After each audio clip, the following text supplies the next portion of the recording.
কেমন ছিল দেখো না ওর স্বামী স্ত্রীর ভালোবাসা কেমন ছিল দেখো না বলছি আয়ুব নবীর ঘটনা মন দিয়ে শুনবেন বিশেষ করে আমার মায়েরা স্বামী স্ত্রীর কেমন ভালোবাসা ছিলেন দেখুন আপনাদের একটা পুরস্কার দেব আমি সবথেকে দুনিয়াতে সবথেকে বেশি স্বামী ভক্ত ছিল কে বলেন দিনই মায়েদের ভিতরতে বলতে পারবেন এদিকে আমি না হয়নি এই পৃথিবীর বলো বলো হ্যাঁ কাঠুরিয়ার বিবি ঘোড়ার ডিম জানো তারি তুমি হ্যাঁ হয়নি আমি বলছি মন দিয়ে শোনো তো আইয়ুব নবী তার 4 জন বিবি ছিল কজন ছিল 4 জন স্ত্রী ছিল কেমন ছিল দেখুন বাদশা ছিল আইয়ুব নবী তার ছিল 4টি বিবি এই কথা একটু ভালো করে শোন বাদশা ছিল আইয়ুব নবী তার ছিল 4টি বিবি সুখে দুঃখে তাদের নিয়ে জীবন কাটাই আইয়ুব নবী করলো শুরু পরীক্ষা আইয়ুব নবীকে রবানা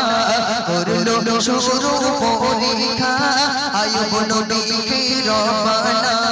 ধ্বংস হলো যা কিছু ছিল আর হলো পালাখানা ওরে ধ্বংস হলো যা কিছু ছিল আর হলো পালাখানা আইয়ুব নবী কিন্তু বাদশা ছিল জানেন তো আইয়ুব নবী বাদশা ছিল এবং 4 জন বিবি ছিল আইয়ুব নবীর উট দুম্বা গরু ছাগল বিল্ডিং বালাখানা আল্লাহর পরীক্ষা শুরু হয়েছে সব শেষ হয়ে গেছে আর কিচ্ছু নেই মাটির সঙ্গে মিশে গেছে 3 বেলা 3 মুঠো খাবে আইয়ুব নবীর এরকম আর পজিশন ছিল না এখন এরকম পজিশন যখন ছিল না তখন আইয়ুব নবীর 4 জন বিবির ভিতরে দুটো ভাগ হয়ে গেল কটা দুটো ভাগ 3 জন বিবি একদিকে আর তার ভিতরে ছিল আম্মা জান রহিমা কি কে ছিল আম্মা জান রহিমা পৃথিবীর ভিতরে সর্বশ্রেষ্ঠ স্বামীর সেবা করেছিল আম্মা জান রহিমা 18 বছর ধরে স্বামীকে অসুস্থ অবস্থায় সেবা করে গিয়েছে একটু শোনো হ্যাঁ আর আমরা শুধু কিচ্ছু হলি বলে তোর মাথা শিবকে খাবো কিরম করে বলে না বুঝতে পারেনি এরম বলে তো বলছে দেখুন চিন্তায় পড়ে নবীর বিবি আর তো কিছু নাই না খেতে পেয়ে মরবো এবার কি হবে উপায় কুষ্ঠ রোগে ভরে গেল আইয়ুব নবীর সারা দেহ কুষ্ঠ রোগে ভরে গেল আইয়ুব নবীর সারা দেহ চলে গেল তিনটি বিবি চলে গেল তিনটি বিবি রইল বিবি রহিমা চল সুবহানাল্লাহ আর জোরে হবে সুবহানাল্লাহ আইয়ুব নবী যখন সব শেষ হয়ে গেছে 4 জন বিবির ভেতর 3 জন বিবি যুক্তি করছে বলে এই বু বলে কি হে বলে খাবে কি বলে তুই খাবে কি বলে সব তো শেষ হয়ে গেছে চল আমরা বাপের বাড়ি টান ডাকি ও বাপ আমার যদি এখন শরীর খারাপ হয় হঠাৎ করে আর আমাকে হসপিটালে ভর্তি করেছে আর আমার এখন বলছে যে দুটো কিডনি খারাপ হয়ে গেছে বাড়ি ফোনটা এসেছে আমার বউ শুনেছে আমার বউ ফোনটা বাপের বাড়ি ফোন করেছে বলে ও আব্বা বলে কি হয়েছে মা কাঁদিস কেন বলে ও মাল আর বেশি দিন বাঁচবে না অন্য জায়গায় কন্ট্যাক্ট করো বুঝতে পারেননি মানে আমার শরীর শেষ আমার বউও শেষ আমার শরীর নেই টাকা পয়সা নেই আমার বউও থাকবে না বুঝতে পারেননি বলছে দেখুন শরীর হতে দুর্গন্ধ ছড়া সারা ঘেরাম শরীর হতে দুর্গন্ধ ছড়ায় সারা ঘেরাম রামবাসীরা সবাই মিলে আইয়ুব নবীকে তাড়ায় স্বামীকে ছেড়ে বিবি রহিমা কোথাও তিনি গেল না স্বামীকে ছেড়ে বিবি রহিমা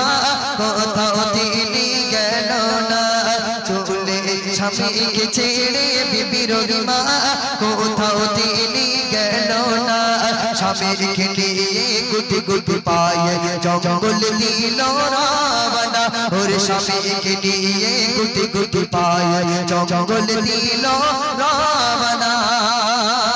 আইয়ুব নবী যখন সারা শরীরে পোকা হয়ে গেল আইয়ুব নবীর হাতটা ধরে আম্মা জান রহিমা গভীর জঙ্গলের ভিতরে চলে গেল সেখানে গিয়ে আম্মা জান রহিমা স্বামীকে সেবা করছে বলছে দেখুন পোকায় ভরে গেল দেখো ঠোঁটে ও গালে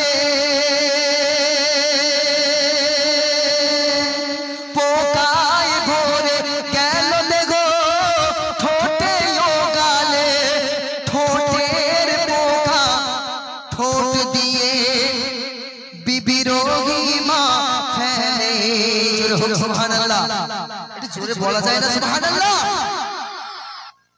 আইয়ুব নবী শেষ পরীক্ষা আল্লাহ করছে, ঠোঁটে জিভে সারা শরীরে পোকা দিয়েছে, জিভেও পোকা দিয়েছে, আইয়ুব নবী আর কথা বলতে পারছে না। ওই সময় আম্মাজান রহিমা হাত দিয়ে যখন ঠোঁটের মন দিয়ে শোনেন, ও মা একটু ভালো করে শোনো স্বামীর সেবা কেমন, কারণ আপনারা একটু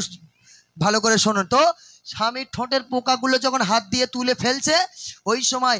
আইয়ুব নবী বলছে, ও বিবি রহিমা আমার ঠোঁটে হাত দিও না, আমি এ জ্বালা এ যন্ত্রণা সহ্য করতে পারছি না, এত কষ্ট হচ্ছে আমার। ওই সময় আম্মাজান রহিমা চিন্তা করলেন ঠোঁটের পোকাগুলো তো তুলে ফেলতে হবে, নাহলে আমার স্বামী তো আরো অসুস্থ হয়ে যাবে। নিজের ঠোঁট দিয়ে স্বামীর ঠোঁটের পোকাগুলো তুলে তুলে ফেলেছে, একটু জোরে হোক না সুবহানাল্লাহ। আর আমার ঠোঁট যদি পচে যায়, ক্যান্সার হয়ে যায়, আর আমি যদি একটা গ্লাসে ঠোঁট লাগিয়ে পানি খাই, আমার বউটা যদি ডেকে বলি, এই বউ তোর তো ভালোবাসা করে বে করিস, আমি যে জায়গায় ঠোঁট লাগিয়ে পানি খেয়েছি তুই একটু খাদিন, দুদিন পর তো মরে যাবো, ও বাপ খাবে বলে মনে হয়? হ্যাঁ, ওই গ্লাস তুলে আমার থমনাই মেরে দাঁত সব ফেলে দেবে, বলে তুই মরতিস মর, আমার লে মরিস কেন? হ্যাঁ, আজ তো কাল পড়ে রয়েছে, তুই মরে গেলে আমি একটা বিয়ে করতে পারি, বুঝতে পারিনি? তবে এদিকের ভাবিরা খুব ভালো, স্বামীর পায়ে যদি পায়খানা লেগে থাকে এরা মাথার চুল দিয়ে পরিষ্কার করে, এরা খুব ভালো। বলছে দেখুন, পোকায় ভরে গেল দেখো ঠোঁটে ও গালে, ঠোঁটের পোকা ঠোঁট দিয়ে বিবি রহিমা ফেলে। আইয়ুব নবী বলে মো, আইয়ুব নবী বলে বিবি সবাই গেল ছেড়ে, তুমি কেন আমায় নিয়ে আছো এখনো পড়ে? স্বামীর সেবাই মিলিবে, ভালো করে শোনো মা জননী, স্বামীর সেবাই মিলিবে, স্বামীর সেবাই মিলিবে, খোদার জান্নাত নসিবে, স্বামীর সেবাই মিলিবে, খোদার জান্নাত নসিবে। তাই জীবন গেলেও করবো সেবা, তাই জীবন গেলেও করবো সেবা, স্বামীকে ছেড়ে যাব না। জোরে হোক না সুবহানাল্লাহ। আইয়ুব নবী বলছে যে সবাই তো চলে গেছে, তুমিও চলে যাও। আইয়ুব নবীর স্ত্রী আম্মাজান রহিমা বলছে যে আপনার পায়ের তলায় আল্লাহ আমার জান্নাত গোপন করে রেখেছে, আমার জীবন থাকতে আপনাকে সেবা করে যাব, আমি আল্লাহর জান্নাত নিতে চাই, জোরে হোক সুবহানাল্লাহ। আর যদি একটা চড় মারেই আমার বউরে, আমার বউ শুধু ব্যাগ গোছাই, বলে হ্যাঁ ব্যাগ গোছাচ্ছিস কেন? বলে বাপের বাড়ি চলে যাবো, তোর সংসার করবো না, তোর ভাত খাবো না, বলে ভাত না খাস মুড়ি খা।